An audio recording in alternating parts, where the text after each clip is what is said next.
And now, the 4th season premiere of the nostalgia, the tradition, the magic, the memories, and the madness. Theme Park Thursday with Dillo's Diz, brought to you by DillosDizResort.com. Now is the time. Forever? Miss Tomorrow. Old. A minute and a half. Hashtag always MGM. Step out to your right. Old. The Drink. secret staircase. We always do that. You are approaching the unloading area. Behold the majesty of the Sistine Ceiling. For the kids. A salute to all theme parks, but mostly Walt Disney World. What a cute ending. Aloha and welcome aboard. This is Theme Park Thursday with Dillo's Diz. She is Jen. Hello. And I am Frank, and this is it. It's the season 4 premiere. Will this be your best season yet because 4 is your number? 4 is my number, and 4 is my baseball number. I used to do things in 4s. I worked at Sam Goody for 4 years. I worked at Disney for 4 years. I did things in 4s for a long time until that no longer became manageable. Until you stopped living that lifestyle. But as we talked about over at DillosDizResort.com last week, sometimes I don't gauge things in 4s. I gauge things in 10 years. So we're going to talk a little bit about that because our guest today on the season 4 premiere is a big guest. It's a really big guest. Yes. And I've known this person for just over 10 years now. So it's a little interesting thing. But our guest, if you go back to May of 2021, when they announced the Winnie the Pooh, the new musical stage adaptation, it was like, oh, what's this? And they have puppets involved, and they're using the Sherman Brothers music, and there's a lot going on. But then on September 17th, the casting got announced right around that weekend in September, and I know the person playing Tigger. It is awesome. And guess what? He's our guest here on the season 4 premiere. I love how high-pitched your voice has gotten in this announcement. I think this guest is also used to that high pitch. Maybe we'll talk a little bit about that. Here he is, Tigger himself. It's Chris Palmieri. Chris, hello. Hi, Frank. Hi, Jen. Thank you both so much. I'm honored to be here on the season 4 premiere. Thanks for being here. We needed a big guest. You gotta go big on the premieres, you know? Oh, well, you flatter me. I appreciate that. Chris, I want to get into all the puppetry, and just because it fascinates me, because I feel like it runs a little parallel to the time I knew you, starting in 2011. And we talk a little childhood too when we get there. But first, we're going to touch on a couple of things that you and I have done together. Let's please do. Some of my favorite things I've done. Maybe, you. all right. But the first thing, I'm not sure. But so the first thing was I cast you in 2011 in an interactive ensemble. We were taking what worked at the Sterling Renaissance Festival and what worked at Citizens of Hollywood, and we were melding it together at the historic Sylvan Beach Amusement Park. What I would call, between the start of rehearsals and the opening weekend, one of my greatest successes ever.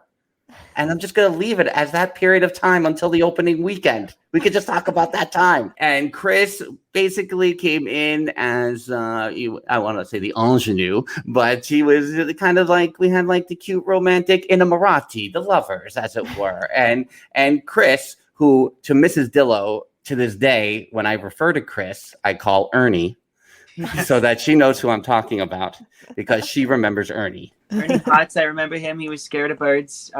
He had a lot going on. He had a lovely young girlfriend, and was just enjoying his time at Sylvan Beach Amusement Park, trying to have a nice time in old 1948. It was 1948. I was thinking about this. It may have been when I read about your casting. It was Ernie Potts. Is that what? Ernie Potts, yeah. Ernie Potts. Crazy. And when I was thinking about it, I started wondering, because we kind of knew, and I would say it in rehearsal, that introducing the audience to the idea that you were all living in 1948 was going to be a bit of a challenge.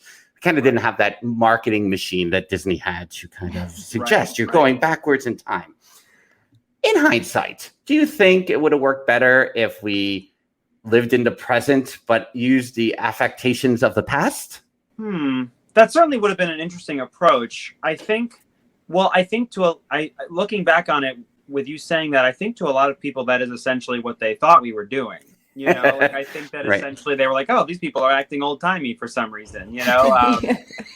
But you know, we had some really great times. I mean, that was my first full-time contract as an actor, and so I turned 21 that summer. You know, we were living in an amusement park. The big lake was right there. There was a bar on campus. I mean, it was a lovely place to spend a summer. I learned a ton. I learned a lot. I mean, from you and the other folks producing and directing that I use to this day in terms of crafting character. I think you guys presented. It was great to have that experience.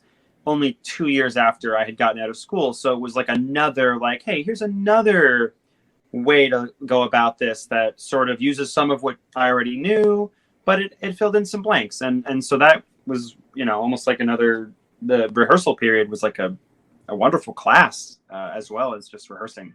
That weekend, it was Memorial Day weekend that it opened, and we did Memorial Day to Labor Day, and I just remember going, oh, it was kind of like full circle for me, because I grew up, you know, watching the sets of Citizens of Hollywood at #AlwaysMGM, as we call the Hollywood studios, and you know, watching all of you kind of just embody these characters, I was like, oh, we did it. It happened. But obviously for that and your place and your creation of that character that entire summer obviously led us to different projects. But because what was it? You went to a conservatory in the city? What was the school you went to? I went to AMDA, the American Musical and Dramatic Academy. And I went there. I did the 2-year program, acting for stage and film, and improv was very much previous to puppetry. Improv was like my first great love, and so that was the first professional job I got working with you guys. Was really cool for me, and it was certainly the thing I felt kind of most at home doing. But then the technique of the interactive theater, and I've gone on to do so much interactive work in varying degrees, so it was really a cool thing to kind of add to what I'd already knew and expand it, I think. Can I go backwards even more? Let's do. What drew you to this world from a young age? You know, my grandfather and my father owned a video store together. So I grew up watching movies, and my grandfather loved going to the movies. And so I was sort of this like movie and film lover from a young age. And then the accessibility to performing, though, was theater, right? So I started doing local theater, you know, community theater, high school theater. And that was it just sort of was like, it wasn't something I really knew I wanted to do until about middle school. But then I taught myself to play the accordion, which Ernie Potts also played the accordion, which was really cool, fun to get to use that on a job. And then I started writing stand-up and performing stand-up at like little talent shows and stuff. And then I did the school play in 9th grade, and it was just like it was pretty immediate. By like sophomore year of high school, I was like, I know I want to be an actor. And that was also right around the time that YouTube became a thing. So then it was like, oh, I can create something and put it out there, and maybe some people will see it. Like, and that's a pretty amazing thing when you think about it. Like, it's so normal now. I mean, we're on a thing right now, right? But like, that wasn't the case 15, 20 years ago. So to get that in about 2006 or 5, whatever it was, I started doing, I actually started doing stop motion before I did live action sketches. And I had done stop motion even as a little kid, where you have the camcorder and you press like for 1 second, turn it off. And so the toys are like, like, and I did that, but it was amazing to me. Yeah. So I've always had a love for animation, and I did have a love for a lot of puppet stuff. I was a big Muppets and Fraggle Rock kid. I was a big Lamb Chop kid, actually, when I was younger. When I was really little, I liked Barney a lot. So I kind of had a draw, and Bear in the Big Blue House was a big thing. Even though I was a little old for it when it was on, I just loved that world. And so there was this sort of groundwork for an enjoyment of all that stuff. Yeah. But it didn't really occur to me that puppetry was the thing, but I knew I wanted to be an actor. And so I continued. By sophomore year of high school, I had made the decision, like, I wasn't going to do a survival job. I wasn't going to like go into a different field and try to act on the side. I was like, this is the thing I want to do. And then so I did. That's awesome. We did 2 other projects together. We did. Following, it was in 2014 or so, where I have a lot of lame brain schemes. This podcast being one of them. But the first we did 2 in the fall, basically fall winter of 2014, where I reached out to Chris and I said, "Listen, Sid Caesar passed away in February. A very big deal for me. I did Laughter on the 23rd Floor when I was in college, the Neil Simon comedy. I need you to play Lucas." But we're only going to do 4 rehearsals before we do a one-night only performance. Can you do it? And he says, yes. Of course I can. What do you remember about trying to put on a full-length Neil Simon play in four rehearsals? Well, once again, and I am not just saying this because I'm on your show. It was a big, wonderful experience for me. I mean, the group of people that I got pulled into through doing the amusement park work, and then continued to work with in varying capacities through the projects you had done and a couple other small instances, was just such a wonderful, giving, extremely talented group of people. And also, I really loved the opportunity. I very much consider myself a character actor. I love having like 2 short scenes and getting to just put all the work into making those as like specific and fleshed out and lived in as possible. So like, I like being the one that people go, oh yeah, remember that guy who played the weird old man or the funny bird or whatever it is. Like, I love that guy. But you gave me the opportunity to play a lead. I mean, you and I were the 2 leads in that play, and that wasn't something I had done a ton of. And I just remember it feeling really empowering to learn all those lines and feel like I had a good handle on what I was doing and get a chance to work with everybody again. And it was just a really fun time. And I've always loved Neil Simon's work. And so to get to work on, I had never been in, my high school never did a Neil Simon play when I was there. And I hadn't been cast in anything. I had just done some monologues and read some plays. So it was really cool to get to tackle that, especially with someone who knew so much about the play and loved the work so much.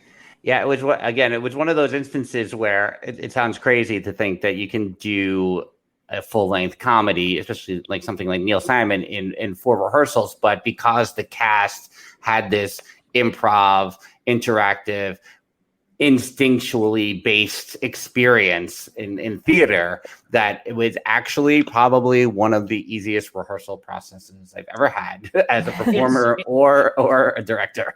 I honestly can't believe, like, the one thing I didn't remember was that it was only 4 rehearsals. I believe you, but it feels like it must have been more because I feel like we did a really good job. And so I was like, really? I thought we had like 2 weeks or something. I think they were spread out over 2 weeks. But it was like Tuesday, Thursday. Yeah, we came in memorized pretty much, I assume, and we just put it together. And yeah, I mean, that was something that mentioning the whole, like, we all had this instinct for jumping into things. That's something that's really worked well for me over the course of my career, because I feel like a lot of the time, if you can just jump in and roll with it and create something out of that, you can do really well. And there are people I have met where that's just not, and that's not a fault. It's just a different way of working. But I do think it makes it less fun when you inevitably are in that position. And it's just like, what do I do? I don't like this. This isn't how I work. And for me, like, more time's always great, but there's something about like throwing something together. And that is far from the last time that I've been in that position. I mean, I've been at many jobs where, okay, we're opening this weekend, so let's come in for 4 days and improvise a show, which we will then set. And like create it. And of course, in that case, nobody wrote it down. So when we decided to put it up the next year again, we had to come back and reconstruct it with memory and random video clips. It was so it's a fun way to work if you are with a group of people that can work that way. Well, and it makes you easily castable. Like, it's easy to go back to you each time. That it was easy to go to you and say, you can just watching you the entire summer, because we had a lot of obstacles that summer at Sylvan Beach. And knowing that, like, no, I'm just gonna keep going and doing it. I'm going and doing it. Like, it makes for an easy ask the next time. So then back to back with Laughter on the 23rd Floor, we did the Christmas show, William Gibson's The Butterfingers Angel, Mary and Joseph, Herod the Nut, and the Slaughter of 12 Hit Carols in the Pear Tree. And we did like a full 5-week rehearsal process. Oh, he's got the postcard. On my wall. Nice. Yeah, I have that. I don't have one from Laughter, but I have that up on my little cabinet here. Now that you mention it, I'll have to get you one from Laughter. yeah, please. If you have one, I'd love one. Butterfingers, again, the second half, you were one of the three kings, so I'll just leave it at that. But again, it's a very ensemble, character-driven, everyone kind of shining in their moment's piece. And so it was, again, a very easy place to have Chris, have you involved in that. It was a blast. I love that. That was one of those fun character role shows where I got to just like put a lot of energy into something fun. And of course, I was paired up with two other, really fantastic actors. And so we got to play a lot of fun back and forth. I have a dear friend of mine who's not in the business, doesn't see a lot of theater, and he came and saw it. And probably every other time we speak, he mentions how much he loved that show and how great, I thought we were all so great and what a fun show it was. So that really made a positive memory for my friend. One of the cast members had never watched the video until maybe two years ago, something like that. We did in 2014. And he came to me and he was like, that show was really, really good. And I was like, I know. Yeah, we did something really good there. It was a really pleasure to be the part of it. And that was we had done, didn't we do 1 year we did a staged reading, and then the following year we actually produced. That's right. We did the staged reading first. Forgot about that. Yeah. The staged reading was really fun because I was on touring with Jim Henson's Dinosaur Train at that time. And so I happened to we had December off basically. And it was just this great thing where I hadn't really lined up anything to do, and I was kind of just hanging out at home a lot, and it was just this really wonderful project to fill that month and see all of you and do something fun for the holiday season. But then the production was a real blast to work on. I mean, that show, I just love that show so much. So yeah, it's a great show. It's a really great show. You mentioned Dinosaur Train. Is that the same Dinosaur Train? That's the one. Yeah. That was my second tour, and it was my first tour with puppets, and actually thus far my only one, because as lovely as that experience was and as grateful as I am, I found touring to be challenging for me.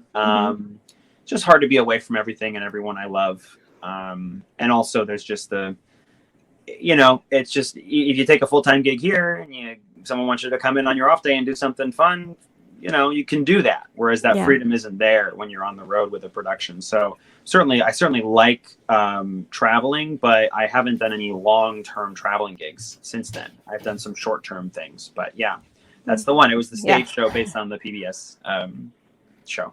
Nice. Yeah. So you kind of decided to do theater in high school. You're in the improv world. When do the puppets come into the mix? That's a great question. So yeah, puppets came into the mix. So I, like I said, when I worked with Frank the first time, that was my first full-time contract. And then my second one was a tour of an anti-bullying show. It toured around to schools and other small local venues. And it was sort of a more localized tour. It was like Monday to Friday mostly, and then you're back for the weekends. And during that, I had another hiatus in December. And I went and found, I went to the Museum of Moving Image in Astoria and for the, at that time, temporary Jim Henson exhibit. And it kind of reinvigorated in me the love I had for Sesame and Muppets and Fraggle Rock, and also an interest in things I hadn't actually really watched. I hadn't seen like Dark Crystal and The Labyrinth and these other things. And so I just was like, oh yeah, I loved this stuff. And I was really struck by learning about how some things worked, learning that Big Bird was a puppet. I hadn't thought about it, right? Like I was like, yeah, something's going on there, but I had never really thought about how it worked, and the fact that it's a costume, but you put your hand up over your head to create, and it's just the way you do with a hand puppet. And that really fascinated me because I loved the idea of a puppet where there was nothing to obscure. This puppet could move and it would be, you are with this character, even though it's a fictional character, and there's no body hidden and nothing you have to do. And so it was sort of one of those things where I started watching a lot of things and reading a lot of things.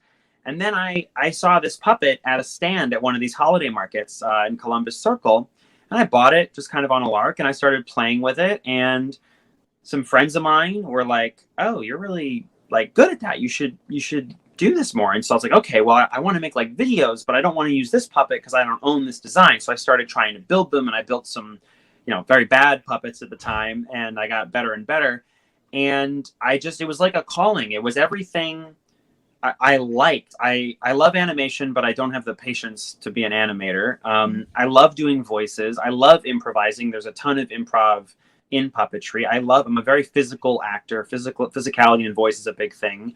And I also love, the roles, for the most part, the roles we all just discussed that I've done are they're my type, right? When you're an actor, you play your type, and that's great. I love my type. But when you're a puppeteer, you can be any gender, any creature, alien, robot, old person. You can be anything. And you can be a tiny thing. You could be a giant thing. And that's really neat to me. And I just decided it was the direction I wanted to go. And I got my very first job working at Field Station Dinosaurs, which is a interactive amusement park. So, one summer I was in 1948, the following was in 65 million BC.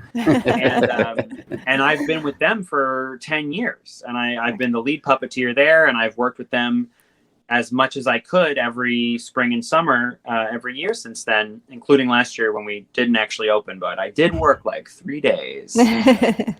And that was doing these big full body 100-pound mechanical dinosaur suit puppets. And that just kind of was my springboard into doing more of it.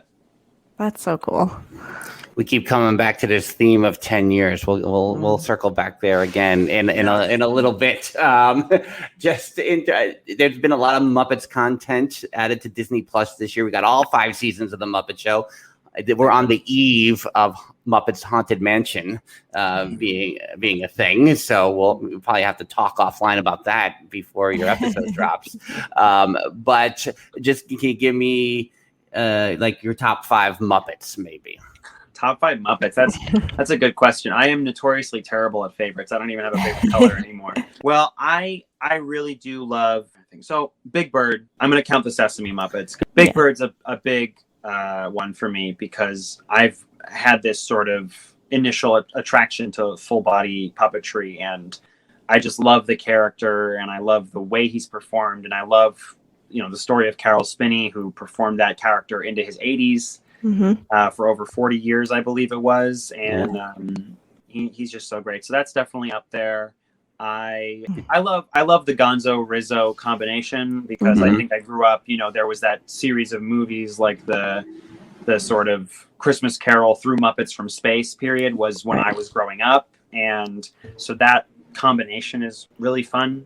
Right. Really fun for me. I think in terms of just like sheer tenacity and specificity, Piggy is up there for sure. It's such an intense character if you think about it. There's so much going on. I love characters with a lot of ups and downs. Yeah. And turning on a dime. So I really like that.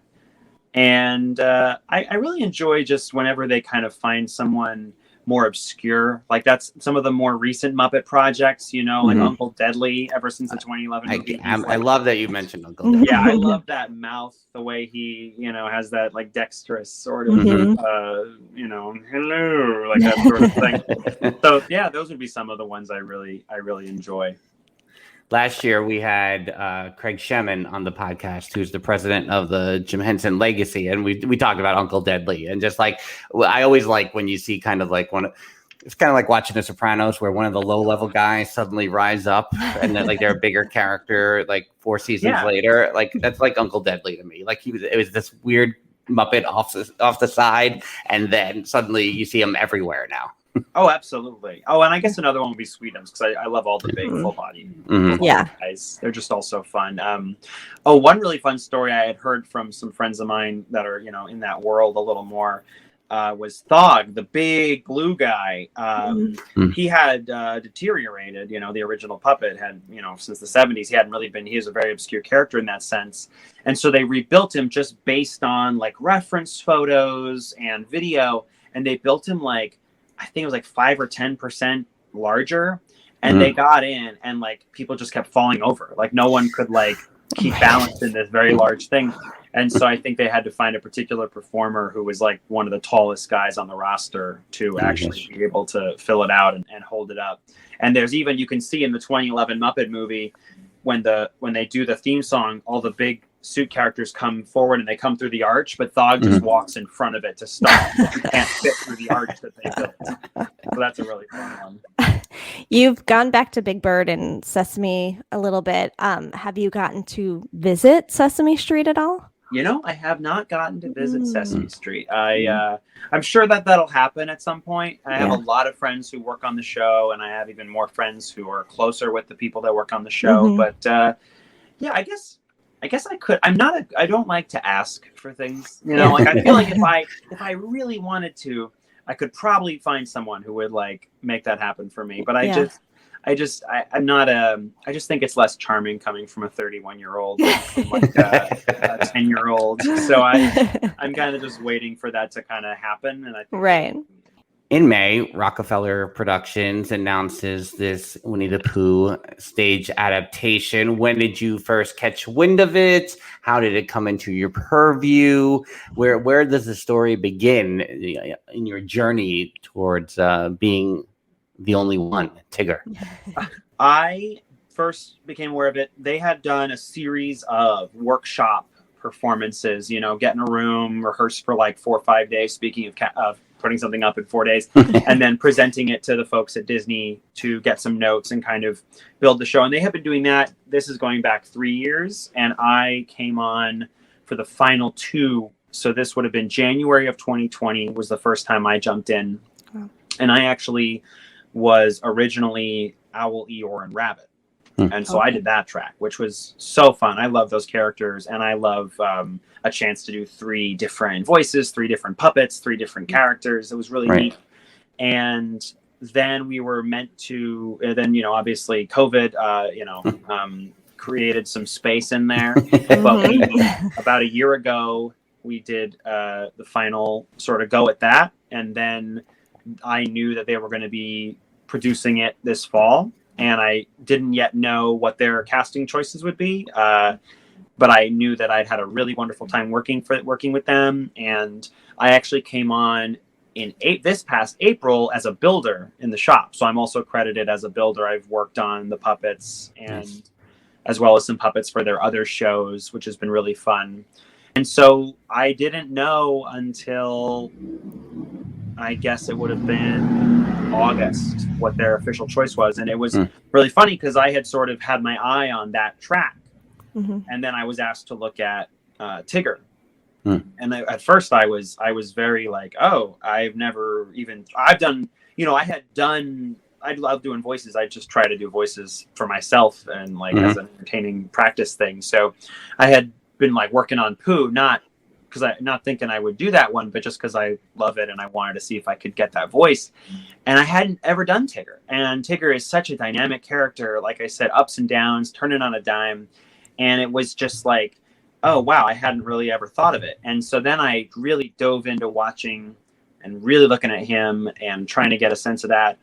And I found it. I feel like I found my way into it. And now I have such a love for the character. And I did that. And I'm also understudying for Pooh in the event that we need to shift things around for a sickness or something. So I do have that going on as well, which is really fun. And it's a real pleasure to get to work with Jake Bazel, who plays Pooh, and kind of he's just put so much thought and specificity into how he works in general and on this, that it's just really fun to like learn from and work with such a great cast and crew. I mean, first of all, I'm kind of blown away that you probably can do 5 different character voices in the Winnie the Pooh. They're very distinct voices. Yeah, that's awesome. I would say the one I'm furthest away on is Eeyore, just because, you know, they tend to get pretty bassy folks to voice him. But I figure, you know, I can get 80% the way there in the puppet and the script and the characterization, and the other characters do the rest. But the rest, I feel pretty good. I feel good about all of them. And they're just a lot of fun to do. I love doing different voices. So I'm not going to ask you to pick favorites because, I mean, you struggled with the Muppets, so I don't want to put you on the spot again. But you tell me, like, of all the movies the episodic, Many Adventures of Winnie the Pooh, whatever it may be, maybe something that you wouldn't think of immediately as Tigger. You think of the song, you think about, his chant, his little call, whatever it is. But is there something like some nuancy moments in all the animation that you can point to and like, oh, that really just gave me some insight into doing the voice? Absolutely. The clip I looked at a lot, just because it happens to be this one that Disney kind of put out, was from the 2011 movie, Disney's final 2D animated theatrical release to date, which I saw in theaters while working with you that summer by myself. So, always fun to go to a... Why didn't you ask me to go with you? I would have gone with you, Chris. I should have asked. Well, next time I will. Tigger's balloon, where he's sort of like, Pooh has this balloon, and then Tigger like thinks this balloon is sneaking up on Pooh, and then he's wrestling the balloon's like floating out of his grip, and then it like static connects to him and he can't get it off, and then he decides he loves the balloon, but then he can't let him be his sidekick because it's too risky. And so in like a 3-minute clip, he is every emotion. Like he's yelling, he's scared, he's crying, he's attacking, he's like talking about what an important job it is that he's like, bouncing this dangerous path. And that really keyed me in, I think, to kind of who he was. And I was like, yeah, I got to find every little moment where like he is going all over the place all the time. He's never in one thing for too long. Yeah. So that really keyed me in. That's definitely one of my favorites. And then of course, I watched a lot of other stuff, and I had never seen the Tigger movie actually. And that was really informative, and that's a beautiful movie that very much made me cry. So excellent. We like when movies make us cry. Frank typically has no soul and doesn't cry at a lot of them, and whatever. Look, we don't want to go on a tangent here and talk about Inside Out, but Chris, did you cry at Inside Out or not, the Pixar movie? Yes, I did. Exactly. Did you hear him? Of course, because that's what people with souls do. Yeah, I cry a few times in that movie. That's like, if I need to cry, I'll watch that movie. Yes, Chris. Thank you. I cry at almost every Pixar movie. I always cry. I cry at Monsters, Inc. I cry at Toy Story 2 and 3 for sure. I don't think number 1 tends to get me. Yeah. Number 1's just much more focused on the buddy picture and a little bit less on the, fear of obsolescence. Yeah. I mean, it's there, but it's not as intense. As, right. But yeah.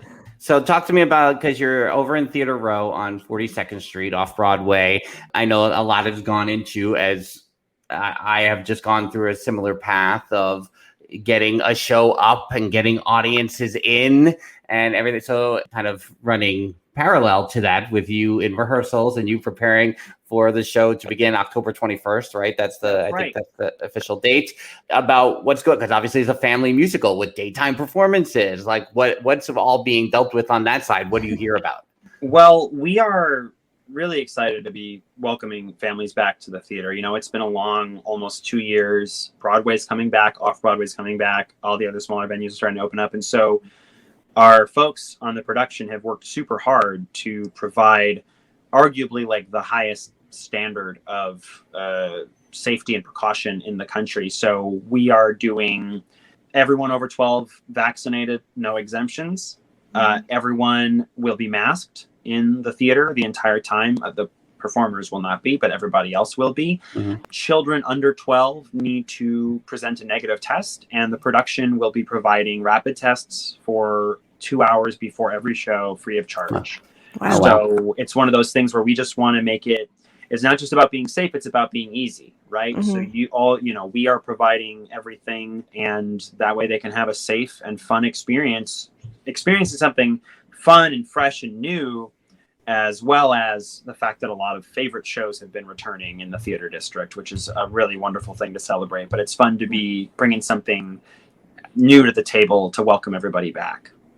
No, and that's awesome that you're providing all of that, especially as tourists start to return to the city and they might not know, where am I supposed to go for a test? I mean, I even see that in, in the Facebook groups of like, I have to travel to this location. Where can I get a test to, show a negative and whatever? But that's great that you're providing that for everybody. Definitely makes it easier. Yeah, absolutely. I think it's just all about, like, our director, Jonathan Rockefeller, had said that, what we wanted to do was create an experience for families, really aimed at that demographic. And obviously we're going to have all types of people coming because everyone loves Winnie the Pooh, but we wanted to make it as easy and accessible for everybody as possible. Yeah. Our friend Dr. Jacqueline, who's also known as Pixie Dust PhD over on YouTube, she is coming to see it in November. So either I'm going to jump on there and see it at that time, but I'm definitely in for it. And you guys are going to roll through the holidays for sure. You're going to have so much holiday business. That's going to be awesome. Yeah, so cool. We're definitely going to have a really strong season through the holidays. We got a lot of shows that week before and after Christmas, which is going to be really fun because that's a really big time to do things. Not just for the tourists, but also local families love to find something, especially that week between Christmas and New Year's is like a time when a lot of local families are finding things to do because they didn't travel anywhere in a lot of cases. They're here in the place people are traveling to. So they're finding fun things to do. And it's going to be really exciting to share in that. And I'm just really excited to put the show in front of people. We've had a couple of PR events where we've gotten to just do a little bit of characters, doing a little bit of stuff. We did Off-Broadway in the Boroughs up in the Bronx last Sunday. And that was the first time that Tigger and Pooh had been in public and the second time Piglet had been in public. So it was really fun to get feedback on that. And we've just been getting an enormous amount of positivity and excitement around the show and what we're doing. So it's been really cool. That's great. Yeah. I'll circle back to the show again here as we wrap things up. But there's two things I kind of want to bring up here. The first thing is Jen and I have been kind of debating over the last week because she never heard me say this until last week, and she's been aggravated with me ever since. And I said, I just don't agree. That's all. And she says, that I'm wrong when I say, 10 years of hustle. 10 years of hustle and you kind of get to a next level. And now this is before I even thought about our timeline. But I feel like you've been hustling for 10 years and here you are. I know other people I've worked with, people that I grew up with, those who hustled for 10 years, I felt reached another level. Chris Palmieri, do you think I'm crazy? One, or how do you measure your own level of success? It's one of those things where I very much have had the experience where I identified something I was passionate about. I turned out to be good at it, and I worked really hard to get better and to make a living doing it. And that was by any means necessary. Every little job that could in any way use that skill set, I would take. I'm a freelancer. I haven't had a full-time job that wasn't in the arts for 7 or 8 years. And I haven't had a non-artistic part-time job in 6 years. So I've been just doing that hustle for sure. And it has paid off for me. There's always more to do. I'm not by any means at the end game for myself. I feel like I'm just starting in a lot of ways, but I've had that experience. But I try to be mindful of the fact that is not just due to what I've brought to the table. It's due to circumstances that I didn't choose, being in the right place at the right time, having certain things that maybe not everybody had equal access to. And I feel like there's a lot of people that work really hard for a really long time and don't end up where they want to be. And I think that I just try to be mindful of that, but I certainly think that it's part of it for sure. And I don't know how to measure it. I just want to keep the lights on doing what I love is my main goal. Mm-hmm. Keep the lights on, doing what I love and just get to do it. I mean, my hardest day on a job performing or building or directing or writing is so much better than my best day working at a restaurant or doing anything else. And those are great jobs. I commend anyone who is working at any job, but just not where I want to be. It doesn't make me happy. Right. Yeah. I think that's an excellent answer. And I think really goes to my point, which was, you can't define success in this little bubble because it's different for everyone. It's people don't necessarily meet certain milestones along the way and go, okay, I did it, or let me check this off the list. Maybe it takes longer, maybe it takes a shorter amount of time, but no, you're wrong, Frank, basically is what we're saying. What I'll say, which I think touches on kind of what something that was related to what Frank was saying that I think I can agree with, is that like time spent working, especially in the arts, it just is something that you can't make happen through school all at once, or one particular like, you know, mentorship, or one particular rehearsal process. Like when I was auditioning for Snug's House, I went in 4 times over the course of 4 months. So it was kind of this constant, you know, anytime my phone buzzed, I was like anxiety, and every time, you know, and it was every 2 weeks I was getting a call and then preparing new scripts. But I realized, I can go into an audition room now and do what I meant to do. And do the best that I can do right now. That wasn't always the case, right? It used to be that I had it at home and I'd go in and I was like, where did it all go? I had this plan. It's not there. And when you get to a point where that just comes with time, it just comes with having done hundreds of auditions and worked on dozens of projects. And at some point you can do your best and do what you plan to do. And that means if you don't get it, it's not your fault. It's you just weren't what they were looking for. And that is still tough at times, but it's a lot easier than being like, oh man, I blew that, you know? Right. And so there is something that just comes with time and with working in a bunch of different circumstances with a bunch of different people that has definitely made me feel a lot more comfortable and at home doing this sort of stuff. Yeah. So I was right in the end. No, right? that's not. No, I think you're both right about something. All right.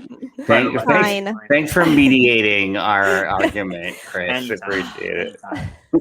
So I haven't told Jen I'm going to do this, and I'm not sure it's going to stay in the podcast, but it's our season 4 premiere. And so I've been working on a nostalgia quiz. Ooh, okay. And do you consider yourself a nostalgic person, Chris? I would definitely say I am, one to be brought in by that emotion now and again. Okay, so I have some questions for you that I'm going to see how you respond to these questions to determine how nostalgic you really are. What is your very earliest memory? Oh, man.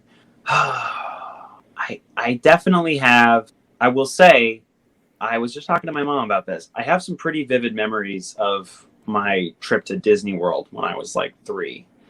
And I feel like that was just such a big event and so memorable in like a long term that it really stuck with me. Just and actually one of the things I remember was the mission to find Pooh. I needed to find Pooh. And I think we looked like all day. Like he was not just available apparently that day. It was difficult before we found him. So that's definitely, that sort of series of like blips is definitely strong in my mind for sure. I like that full circle-ness. Yeah. There's definitely, Pooh has been a childhood favorite of mine since I was a kid. Like I couldn't pick a project that I could be more passionate about. Honestly, it's a dream come true to be part of this world. That's awesome. It's awesome.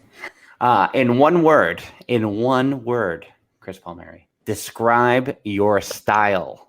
Eclectic. Yeah, I would agree. Because I'll say it, and we'll probably post some video. But this flamingo shirt you're wearing is fire. Love it. So much. This is one of my favorite shirts, and it's everybody else's favorite shirt of mine too. Good one. Nice. If you could time travel, when? Wasn't he already? Did you not hear all the time periods he's been in? When and where would you go? It's a really good question. So I think like part of me wants to say the late Cretaceous, but I do not want to die. So, and I just feel like it's not a good thing. So I would say, well, this is a kind of a vague answer, but like New York, anywhere between the 20s and the 70s would be like, I know that's kind of broad, but like just everything that happened in American culture, I love. And I just, anywhere in there, I would be really excited to see. I often, when I walk around, because I work in, as you know, I work in Midtown Manhattan, that, you know, sometimes I'll look up and it's just funny to see like the architectural shifts, and like you could put yourself in a decade all of a sudden. It's really awesome. Yeah. It's just one of those things where I like see photos and videos and I'm always like a little sad. I'm like, I'll never really know what that was like. You know, there's no way to really know. Yeah. So genre of music that gets you in a good mood. Comedy. music. Yeah, Weird Al's always been my number one. Oh, Weird Al, yeah. But I also enjoy the other kind of prominent comedy artists as well. Did you get into the accordion before or after you got into Weird Al? After. I wanted to play an instrument, and I had just gotten into Weird Al like maybe 2 years prior to that. And I was like, well, no one plays the accordion. I just always had a desire to do something different. Yeah. And I went to a high school where you always had like 3 or 4 guys walking around with guitars. Like that was like a thing. Like it's sort of, you had like the punk and the emo, and you had the people like in the classic rock as well still. And you kind of just had all these, like, people were very musical in my school. So I brought my accordion around and I played a lot of the same songs they were playing, or like theme songs from things, and I got a lot more attention than they did, which was my goal. So success. Yes. In less than 10 years, you succeeded in less than 10 years. That's amazing. That was my, I got the attention pretty much right away. Yeah. Final question. Last question. What do you want to be when you grow up? I want to be someone that makes other people smile. There you go. Good answer. Good one. I hear your kitty in the back. I know. Yeah, when I close her out. This is. I think it's my office, but she thinks it's her personal condo. So she does get a little impatient when we go too long with the door closed. My furry puppet friends are all in there for me to hang out with. Yeah, she really loves being in here. Well, that's it. You were our test run here on the nostalgia quiz, courtesy of Dillo's Diz. So I hope I did all right. I don't know. Jen's gonna have to give me notes after, probably. I mean, Chris did fantastic. You, on the other hand, we'll talk. No, I'm just kidding. It's my James Lipton moment right here. Come on. Let me have it. So you can learn more about Chris at chris-palmieri.com. You should do it. You should all see the awesome stuff he's done over the years. But Winnie the Pooh show.com for tickets. You want to give me the hard sell? What do you got for me, Chris? Well, I'll just tell you that it's a really brilliant show. I think we really do right by the characters. And I sure am really looking forward to having you all come so I can make some new friends. So I hope I'll see you soon. Teaching a fun. Ta-ta for now. Yeah, Excellent. Tickets on sale, WinnieThePoohShow.com. Everyone, if you're traveling in, if you're in the tri-state area, you gotta do it. You gotta come see the musical adaptation for Winnie the Pooh. Winnie the Pooh, the new musical stage adaptation from Rockefeller Productions and in partnership with Disney Theatrical. Chris, thanks so much for doing this. I really appreciate you. I can't wait to see you in this show for sure. I appreciate 100%. you, Frank and Jen. Thank you both for having me on, and please let me know when you're coming. I'll definitely make sure I can say hi afterwards. Theme Park Thursday with Dillo's Diz, featuring Frank Cardillo and Jen Cardillo Snyder. The theme was composed by Matt Harvey. The intro and the outro was performed by Lindsay Zarugian. The Dillo's Diz fact checker is Mel Dale. You can give Dillo's Diz a follow on Twitter, on Instagram, and on TikTok at Dillo's Diz. Dillo's with an S, Diz with a Z. You can like Dillo's Diz on Facebook, facebook.com/Dillo's Diz. And you can subscribe to Dillo's Diz on our YouTube channel, youtube.com/Dillo's Diz. That is where you'll find Theme Park Thursday live each and every Thursday night, 8 p.m. Eastern Standard Time.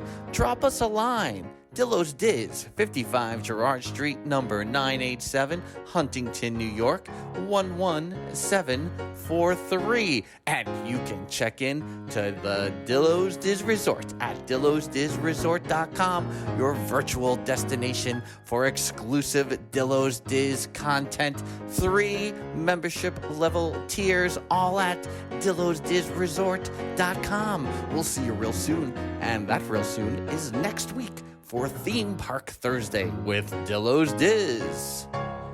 The Improviser's Guide Network 2021. What is a podcast anyway? I don't know. I have to figure it out.